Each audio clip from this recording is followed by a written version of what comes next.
The rain drummed steadily against the concrete canopy of the 24-hour gas station as Jake Morrison pulled his worn pickup truck up to the pump.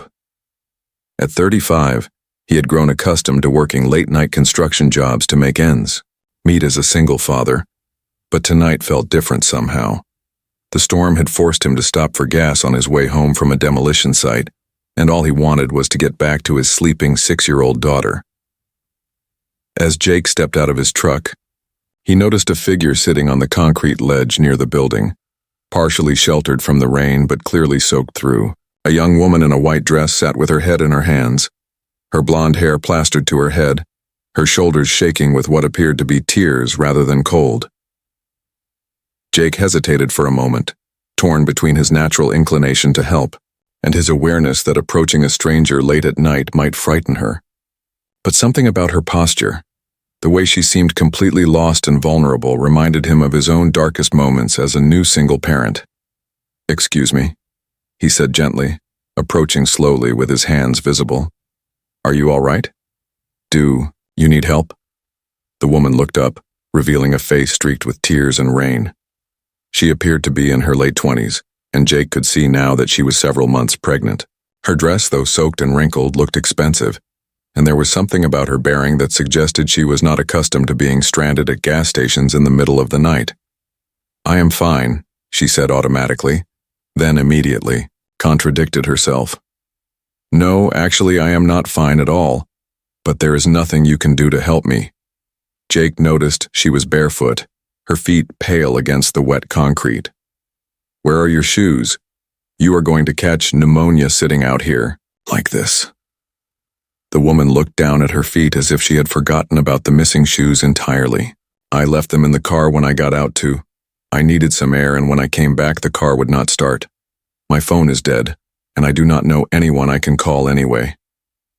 Jake studied her face, seeing exhaustion and desperation there that went far beyond a broken-down car. "What is your name?" "Catherine," she replied hesitantly. "Catherine Wells."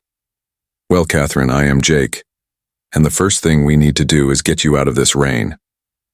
He glanced around the gas station, noting the small convenience store that stayed open all night. "Why do not we go inside where it is warm and we can figure out what to do about your car?" Catherine looked at him with surprise, as if she had not expected kindness from a stranger. "You do not have to help me. I am sure you have somewhere you need to be." "I do," Jake admitted. "I need to get home to my daughter, but I also cannot leave a pregnant woman stranded in a storm. Come on." As they walked toward the store, Catherine stumbled slightly, and Jake instinctively reached out to steady her. She accepted his help with the grateful relief of someone who had been trying to handle too much alone for too long. Inside the brightly lit convenience store, Jake bought 2 cups of coffee and a package of cheap flip-flops from the small selection of emergency items near the register. "These are not exactly designer footwear," he said, handing Catherine the flip-flops, "but they will keep your feet off the cold ground." Catherine stared at the simple gesture with tears in her eyes. "Thank you. You have no idea how much this means to me." As they sat on the plastic chairs near the coffee machine, Jake found himself studying this woman who seemed so lost despite her obvious advantages. "Catherine, can I ask what brought you out here tonight?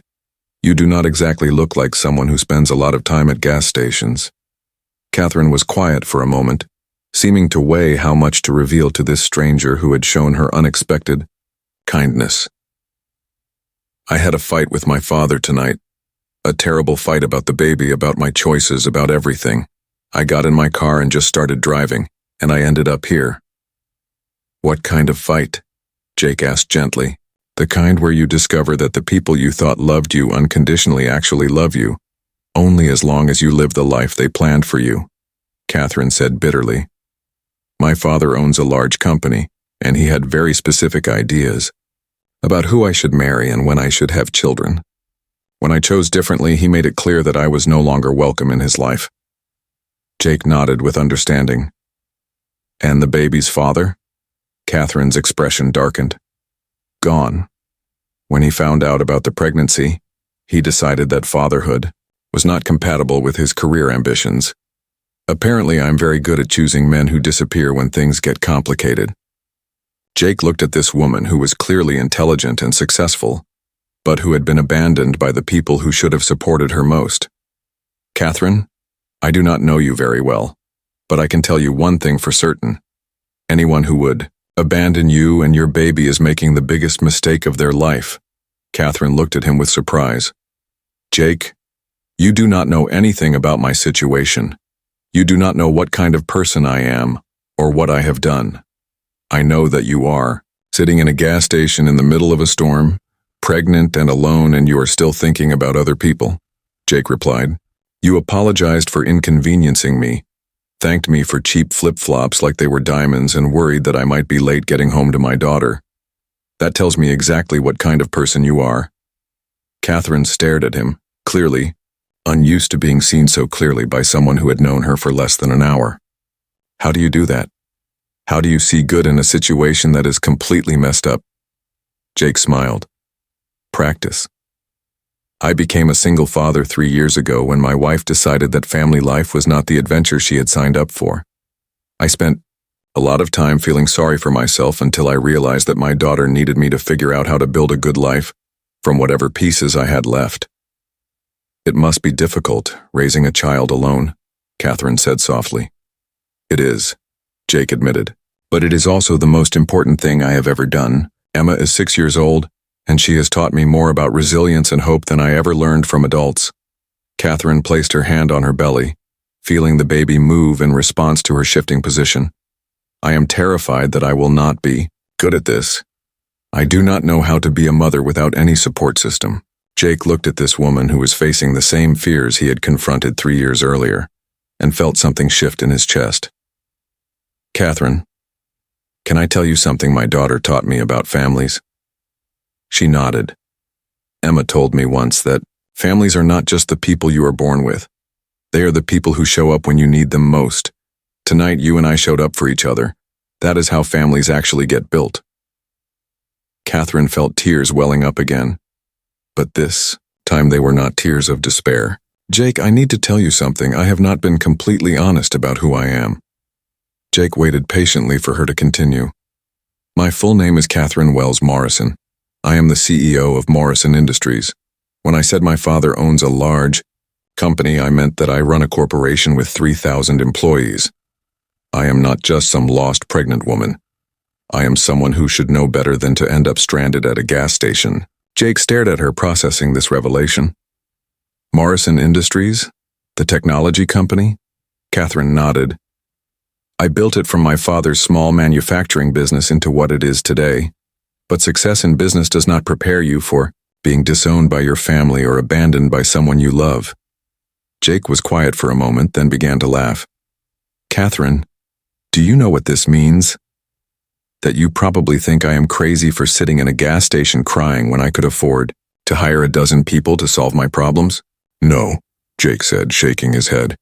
It means that when my daughter asks me how I met the woman who changed our lives, I get to tell her that sometimes the most important people come into your life when you least expect them, disguised as someone who needs help when they are actually the answer to prayers you did not know you were praying. 6 months later, Jake stood in the nursery of Catherine's beautiful home, holding their newborn son while 6-year-old Emma read a story to her new baby brother.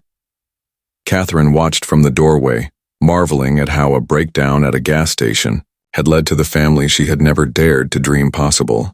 You know, she said to Jake as they tucked the children into bed, I used to think success meant building something from nothing. Now I think it means recognizing when something perfect is being built around you. Sometimes the most important business deals are not negotiated in boardrooms, but in gas stations where two people discover that what they need most is exactly what the other has to offer.